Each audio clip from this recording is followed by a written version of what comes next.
Welcome back. As you know, I'm Eli, the computer guy, here for the Daily Blob, where I say, oh no! A dumbass tech CEO said stupid crap yet again in order for them to just suck a little bit more blood money out of the foundations of our society. Whatever shall we do? So we keep hearing all of this crap from the CEOs of AI companies talking about how disruptive the AI companies are and how dangerous AI is. It's more dangerous than nuclear weapons. And I just want to talk about this for a second because this is just not how the world works. Hey. Maybe if these people had actually gotten out of their bedrooms for a little while before they became masters of the universe, they would have been around actual human beings and understand how our society works, so they wouldn't be, declaring all of these idiotic statements. But anyways, we take a look at this. We got the Perplexity CEO saying the sky is falling. The sky is falling. AI will replace recruiters and assistants in 6 months, says CEO behind ChatGPT rival. Your job is gonna go away in 6 months. Except it's not. Perplexity CEO lays out a near future where entire white-collar roles are automated by a new generation of AI browsers, transforming a week's worth of work into a single prompt. Has anybody else heard that crap before? Oh, wow, this an entire week's worth of work is going to be in a single prompt. Yay, I'll buy that.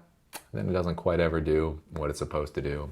Aravind Srinivas, the CEO of the ambitious AI startup Perplexity, has a clear and startling vision for the future of work. It begins with a simple prompt and ends with the automation of entire professional roles. Quote, a recruiter's work worth 1 week is just one prompt, sourcing and reach outs, Srinivas stated in a recent interview with Verge's Decoder. A prediction that serves as both a mission statement for his new AI-powered browser comment and a stark warning for the modern knowledge worker. Really? You think a recruiter's entire work week can be summed up in a single prompt? Tell me somebody has never actually dealt with a recruiter. And this is one of the frustrating things that I see with what's going on in the technology world right now, especially with artificial intelligence, is this abject disregard for the work that other people do, right? I'm a node developer. Node development is a valuable skill set. Accounting, patosh, that's garbage, right? And as I keep trying to discuss with you folks, all of these jobs are actual jobs, right? Hate the person. Don't hate the entire job, right? Again, bosses are bosses, supervisors are supervisors. These are all jobs. They all require work. They all have tasks that are involved in the whole 9 yards. And the idea that you're going to eliminate a recruiter's entire work week simply with one prompt only states that you're either naive as shit or you're just lying to stupid people. His company is at the forefront of a new technological arms race to build not just a smarter search engine, but a true AI agent. According to Srinivas, the most natural place for this revolution to begin is the one tool every office worker already uses, the web browser. And the first jobs in its sights are those of recruiters and executive assistants.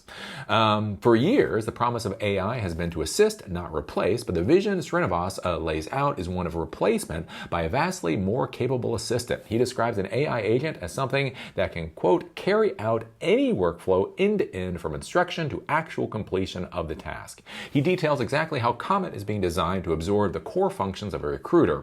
The agent can be tasked to find a list of all engineers who studied at Stanford and previously worked at Anthropic, port that list to a Google Sheet with their LinkedIn URLs, find their contact information, and then bulk draft personalized cold emails to each of them to reach out for a coffee chat. So basically, you're going to have a spam bot. Oh no! I didn't realize the power of AI. We're all going to be killed by spam bots. Right, this reminds me what the hell was it called? Weasel GPT? Anyways, there was an LLM that got created for hackers, right? And we were told like 2 years ago, this was going to supercharge hackers. Hackers with this LLM were going to be able to take over the world. Anyways, so I researched it. And basically, when you took a look at it, what the LLM did is essentially it crafted spear phishing attacks. Which, fair enough. Fair enough. I mean, spear phishing is kind of tiring. Coming up with a specific email to go after a specific person at a company can be a bit of a pain in the ass. So this LLM could find the specific person, create a custom email to try to spear phish them.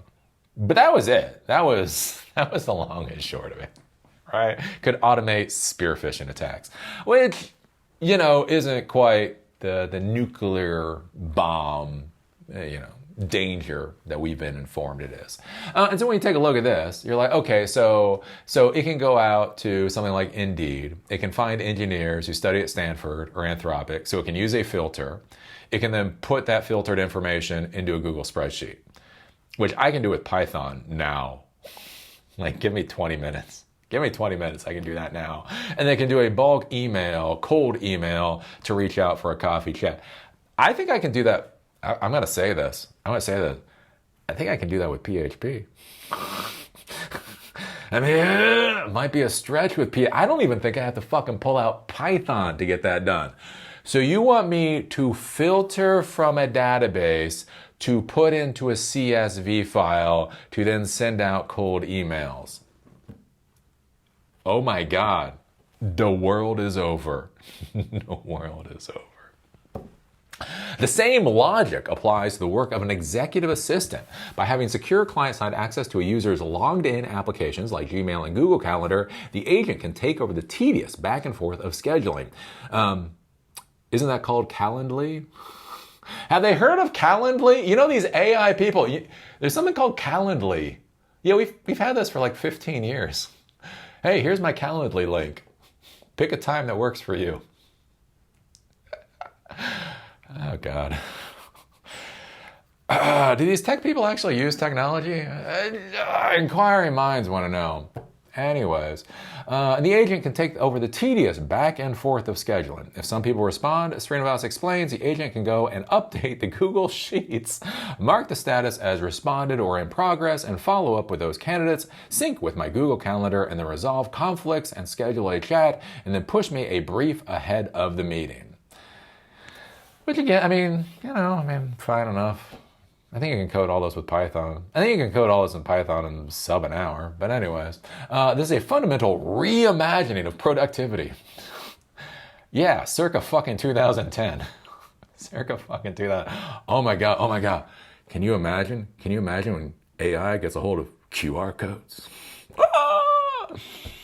Where the human role shifts from performing tasks to simply defining their outcomes. A 6-month horizon.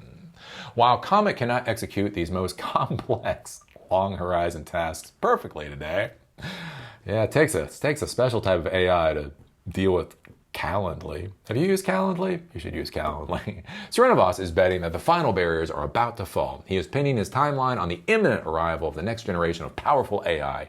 Quote, I'm betting on progress in reasoning models to get us there, he says, referencing the upcoming models like GPT-5 or Claude 4.5. He believes these new AI brains will provide the final push needed to make seamless end-to-end automation a reality. His timeline is aggressive and should be a wake-up call for anyone in these professions. Quote, I'm pretty sure 6 months to a year from now, it can do the entire thing, he predicts. This suggests that the disruption isn't a far-off abstract concept, but an impending reality that could reshape entire departments before the end of next year. So do you think the person that wrote this is still in college or just graduated? Right, and this is what we hear about artificial intelligence so much. Like, oh my God, it's going to take all of these jobs. One, is this crap actually doing anything that impressive? I'm sorry, scheduling appointments is such a 2009 fucking problem. Have you heard of HubSpot? Have you heard of HubSpot? Have you heard of Calendly? Have you heard of many other services out there that allow you to do a lot of this stuff? relatively easily. Again, Python and the rest of it.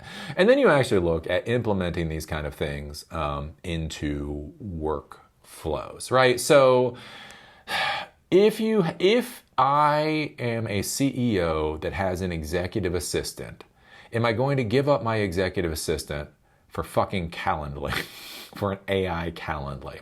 Probably not, right? There's more to being an executive assistant than Calendly. There's getting people cups of coffee. There's doing all kinds of other tasks. There's simply existing. Hey, look, that CEO is important enough that they can pay somebody a full-time salary just to be their assistant. On top of that, one of the things you need to be thinking about is the mental load these AI tools are going to be putting on executives. As I've talked about before, executives are real human beings and they have real jobs to do, right? And one of the curious things here is what they're trying to do is they're trying to have the executives do more and more and more of this work. And one of the questions that I have is, do they have the mental wherewithal to be able to do more and more work? Even if you talk about being able to make executive assistants more efficient, it may be one of those things like a force multiplier deal, right? Instead of simply the CEO having an assistant and the CMO having an assistant, the CFO having an assistant, maybe one assistant can run all three jobs, but that assistant job still needs to be there to understand how all this stuff works. I've been looking at this with like CRM solutions. So I think I'm on HubSpot. I think HubSpot is my current CRM solution. Anyway, so trying to do interviews with people. So we just had Louis Rossman on. We were supposed to have the vice president for AI models for IBM. Hopefully he'll come on in a couple weeks. But anyways, I'm doing all these interview things. And just finding decent CRM solution is a pain in the ass, right? Do you use Salesforce? Do you use this? Do you use this? Do you use this? Do you use this? Do you use this? Just finding a solution is incredibly tedious. Figuring out how to use the solution and the whole nine yards, is a big deal. And it's a mental load. And this idea that you're just going to be dumping this onto executives, 6 years to 10 years, probably. 6 months, no. I don't buy that. The other thing to be thinking about with a lot of these jobs as they get automated is many of these jobs are talking about artificial intelligence automating. Is we see entire professions that should have been automated up until this point, right? Accounting at this point should basically be an automated process. I pay for an accountant because I don't trust if-else statements, right? Think about this. Unless you're doing really wacky, complicated stuff where you actually need an auditor and that type of deal, most people's accounting and taxes should be able to be done basically through a very simple if-else statement.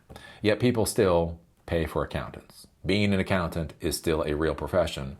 And the reality is because although the technological concept is there, the technology and the trust in the technology products are not there. As I've talked about before with doctors, right? We don't need AI to replace a tremendous number of doctors. We just need if-else statements. If temperature is this, if skin looks yellow, if you're pooping blood, equals. Right? We don't have that because we have protectionist policies in the United States to basically continue to make sure that doctors get paid. Right? Coal miners can get thrown out on their ass and become bankrupt and have to sell their bungholes out behind the 7-Eleven. Node coders can get thrown out and have to sell their bungholes behind the 7-Eleven. But God forfend, right? The medical world actually has to update with modern, not even modern technology, 20-year-old technology, and we find out how inefficient that whole system is, right? But that's the thing, is if we use the very basic technology that we already have, even before we have AI, we could eliminate a number of doctors' positions, or at least a lot of the work that they do. We don't, because we don't allow it to happen. And that's one of the things with the issues with the predictions with all of these CEOs of these AI companies is they're coming out and they're talking about what technically might be feasible in 6 months to a year, but that is not how humans actually work.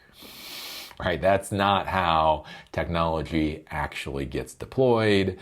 And so I'll be curious to see how far this goes. You know, when you look at this, you know, this is the CEO of Perplexity. Perplexity is supposed to be one of the big companies out there. And I gotta say, this makes me actually more depressed for AI than anything, right? One of the questions that I've been bringing up for a while, and I'm hearing it more and more from my peers, is this whole question of like, what is the actual value of AI?